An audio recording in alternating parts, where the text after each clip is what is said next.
Alright, so 2-minute Tanya tidbit for today. So in yesterday's Tanya, we explained that the Beinoni, even though he's doing everything properly in his thought, speech, and action, he's still not a tzaddik, because he still has the animal soul within him, which wants to do the improper things. He wants to go against God. And therefore, since that animal soul is still going strong, he's not considered a tzaddik, but rather a Beinoni. So if he has his animal soul within him, and he's burning strong, why doesn't he actually follow through? And that's what Al explains today. Because a person doesn't need to follow through with whatever comes into his mind. And this is the reason why the Beinoni doesn't follow through with what his Nefesh Bahamis wants of him. Because since he's not the only one ruling the body, the Nefesh Bahamis is not the only one in control. Like we gave the example before of two kings who are fighting over a kingdom. So too, the animal soul is not the only one who makes a decision. And therefore, he can't express himself entirely in the body. That he should think, speech, or do what the animal soul only wants. Because the mind is able to control the heart, as it's explained in other places. And therefore the animal soul can't actually express itself because the godly soul is stopping it and not letting it just think about the desires that it has for this world and its physical things.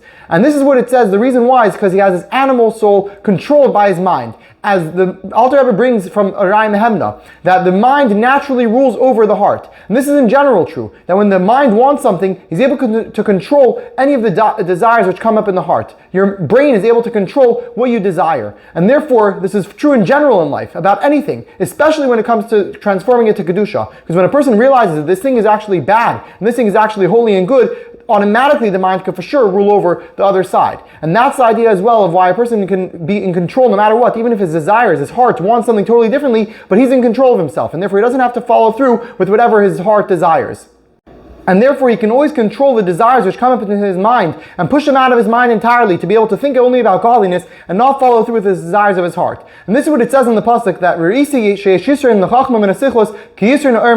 I've seen that there's an advantage of smartness over foolishness, like the advantage of dark over light. Now it's not just telling us that light is better than darkness, so too wisdom is better than foolishness, because that's obvious. Rather, it's telling us how it works. The pasuk is telling us, just like little bit of light is able to push away so much darkness, so too a little bit of chachma, a little bit of kedusha, a little bit of the nefesh alikis, when you control yourself, is able to push away a lot of klipa, which is called foolishness. As we see that it says that a person who doesn't have error is called a shaita, shtus, and therefore when a person has a shtus, a foolishness, a stupidity of doing a sin, he's able to totally push it away with a little bit of light from the nefesh alikis. And that's why the Beinoni it will never actually come to do a sin, because the Yetzer Teves is controlling over and doesn't let the animal soul do whatever it wants. See you next time.